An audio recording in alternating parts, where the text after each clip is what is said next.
योग ज्योतिष हब में सबका हार्दिक अभिनंदन है।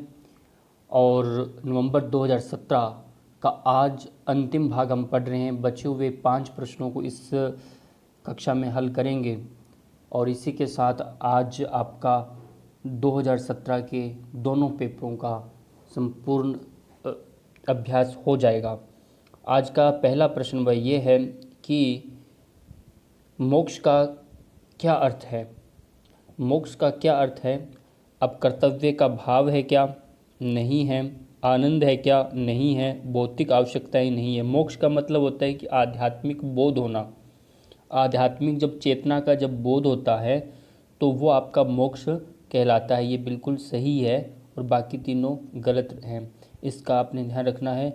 अगला जब भी प्रश्न है वो मानव व्यक्तित्व की सुरुचिपूर्ण आकांक्षाओं को कहा जाता है। अब यहाँ आकांक्षाएं जो हैं, आकांक्षाएं वो किसकी हो सकती है? धर्म की तो आकांक्षाएं होती नहीं है। अर्थ का अलग है, अर्थ आकांक्षा नहीं करता। मोक्ष की आकांक्षा नहीं करेंगे आप। काम की आकांक्षाएं होती हैं। काम की क्या होती है? आकांक्षाएं होती हैं। कामना पूरी करने की आकांक्षाएं होती हैं। तो इस तरह से ये पुरुषार्थ चतुष्टय से संबंधित ये 4-5 प्रश्न हैं। पुरुषार्थ चतुष्टय का आपको ध्यान ही है कि धर्म, अर्थ, काम, मोक्ष ये 4 अंग हैं। इसमें धर्म, अर्थ और काम, इनको पुरुषार्थ त्रय के नाम से भी जाना जाता है। ये ध्यान रखना है। और इन चारों की प्राप्ति के लिए योग में, आयुर्वेद में कहा है कि आरोग्यता की आवश्यकता है। वहाँ तय धर्मार्थ काम मोक्षानाम आरोग्य मूलम उत्तमम कहा। चरक संहिता में क्या कहा? धर्म, अर्थ, काम, मोक्ष यदि कामना चाहते हो तो आरोग्यता मूल है। तो ये बिल्कुल आप स्पष्ट समझ गए होंगे कि बिना स्वास्थ्य के इन चारों पुरुषार्थों को भी प्राप्त करना मुश्किल है। इसमें अगला प्रश्न, उच्चतर उद्देश्यों की दिशा में प्रगति के लिए धन अर्जन को कहा जाता है। अब कोई उच्चतर उद्देश्य की दिशा में धन अर्जन जब आप कर रहे हैं, धन अर्जन किसके माध्यम से करना है? धर्म के माध्यम से करना है। और अर्थ को बोलते हैं धन। अर्थशास्त्र आपने पढ़ा होगा। तो अर्थ यहाँ पर है कामना की पूर्ति के लिए हम क्या करते हैं? पहले अर्थ का संचयन करते हैं। जब अर्थ प्राप्त हो जाता है तब क्या होता है? फिर काम पूर्ति होती है। कामना से आपको संतुष्टि मिलती है और फिर आपको अंतिम में मोक्ष प्राप्त होता है। ये क्रम भी यही है। धर्म से हम अर्थ कमाते हैं, अर्थ से कामना पूर्ति, कामना से हम मोक्ष प्राप्त करते हैं।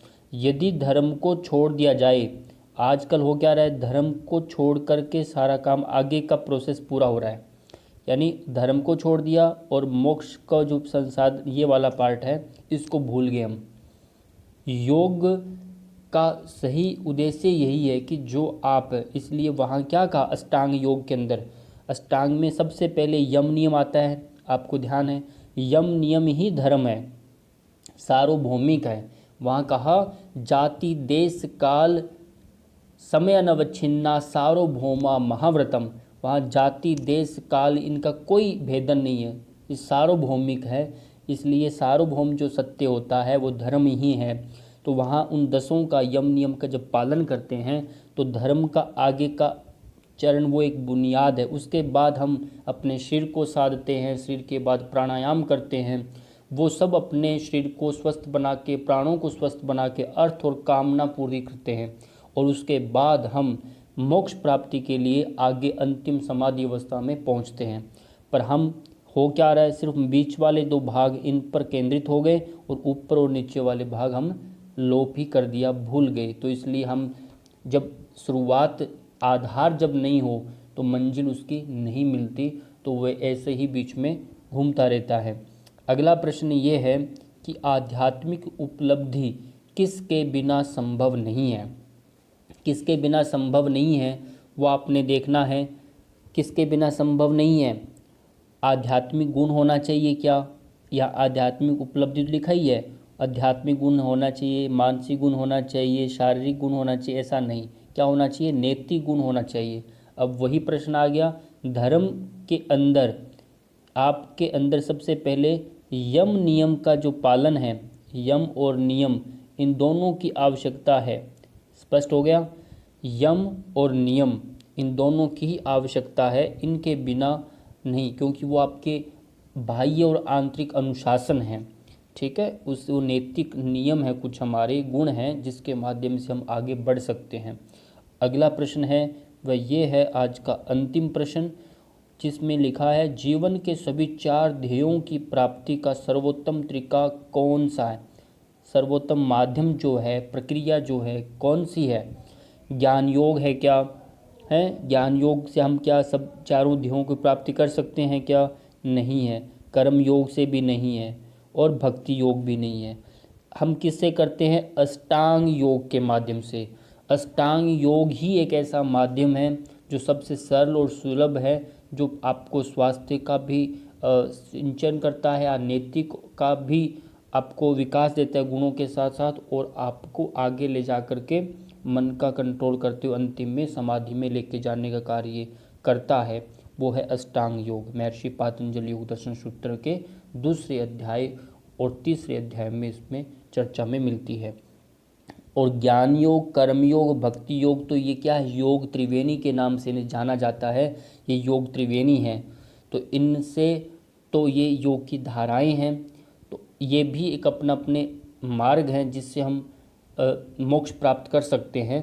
पर यहाँ 4 ध्येयों की प्राप्ति करनी है तो अष्टांग योग को लेके चलना पड़ेगा, वो आगे के एडवांस चरण हैं। तो आज के लिए इतना ही। और आज ध्यान रखिए, यह आपका वीडियो पूर्ण हो गया है, यानी 2017 की जो सीरीज़ थी प्रश्नों की, आपके जनवरी में जो हुए परीक्षा और नवंबर में जो परीक्षा हुई, उन दोनों के द्वितीय प्रश्न पत्र और तृतीय प्रश्न पत्र को हमने क्रमशः एक एक करके हमने सॉल्व कर लिए हैं।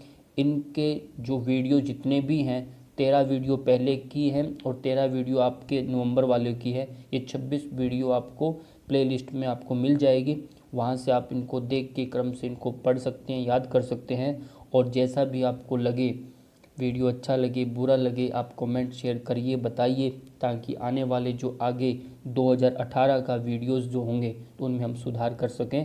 और इसी के साथ सबका बहुत बहुत धन्यवाद, आपने समय दिया हमें, आपके बहाने हमें भी सीखने को मिला, आपके साथ समय दिया और हमें बहुत अच्छा लगा। धन्यवाद।